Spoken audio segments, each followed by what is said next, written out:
Fireballs have the highest skill ceiling of any BEDWARS item, and I could not tell you how many of my games have been decided by them. At any level of the game, fireballs are absolutely crucial. That's why this video will cover how to use fireballs from the bottom up, and I promise by the end of it you will never throw a useless fireball again. Anyways, welcome back everyone. Here's my guide on how to flawlessly fireball in BEDWARS. To start the video, I will bequeath upon you my 3 ground rules that you should always keep in mind while watching the rest of this video and while fireballing in general. The first is that if you are using multiple fireballs for the same task, then you probably are doing something wrong.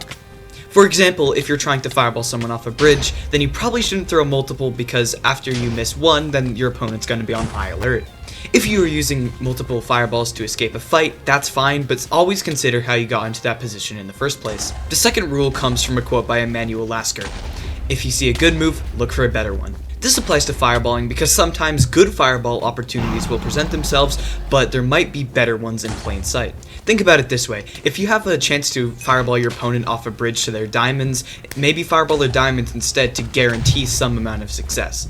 My third ground rule is to never rely solely on fireballs. As you play more and more BEDWARS, you'll know what I mean. The 2 reasons for this are 1, using fireballs as a replacement for gear, like sitting in your base and collecting fireballs the whole game is just a terrible strategy in general, because diamond upgrades and emerald items are more important. And 2, hypixel tends to serve ill-fated fireballs from time to time, and I would say there's around a 1 in 50 chance that your fireball jump doesn't work, so just make sure that you have a backup plan. Now that we have that done, let's get into the fun stuff. The shape goes into a shape press that presses the shape into a pressed shape. The first skill, and probably the most common, is fireball jumping, which I'll split into 3 categories: defensive jumps, offensive jumps, and skips. Defensive fireball jumps are the jumps you use to get out of a bad position. These include leaving a bad fight at someone's base, escaping middle with the resources in your inventory, and evading 1v1s as a final. My advice for these are to try to not corner yourself, try to fireball yourself into a better position, and try to gain as much ground on your opponent as possible.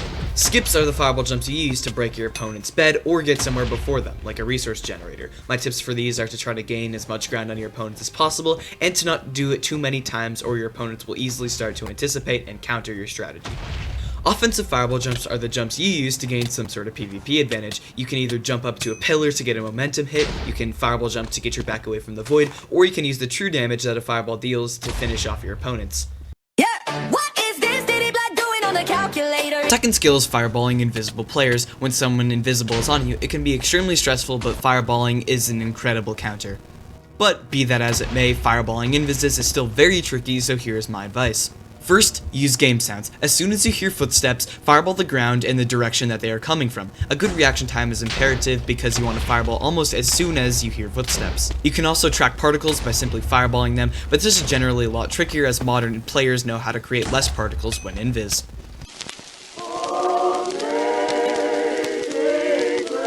The third skill is fireball sniping. Please note that this is nearly impossible to do against experienced players because they have experience getting fireballed off the map to the point where they probably have some level of PTSD. Nevertheless, hitting that clean cross-map snipe to secure a final kill and all their resources is nothing short of euphoric, and so here's my advice on how to get more of those ascendant, blissful snipes. Fireballing players when they are facing the direction they are running in can be very difficult if your opponents have had their vision checked anytime since they were born, so that brings me to my first point. Angling is the most important part of any fireball snipe. If you want your fireball to be successful, it has to be at an inconspicuous angle, but also be very direct. That comes with time and practice. Timing is the second most important part of any fireball snipe, and I'm sorry to say this, but once again, it is just practice and pattern recognition, but at the end of the day, it'll all be worth it. Trust me. The final section of the video is a guide on how to not waste fireballs. The biggest piece of advice I have is to not buy fireballs to skip your first rush. If you skip over your first rush opponent, the best case scenario for you is if your opponent's mom walks in and defenestrates their PC before they can get to your bed, but other than that, you're just gonna bed trade and be left in an awful position. Another huge piece of advice that I have is to not carry more than 2 fireballs at a time unless you're a final kill. Dying with more iron than all of Brazil combined can leave you unable to make future pushes. Finally, spamming fireballs at someone is not an effective fighting technique. I mean, do you remember what Sun Tzu said in The Art of War? Wait. Nah, just kidding.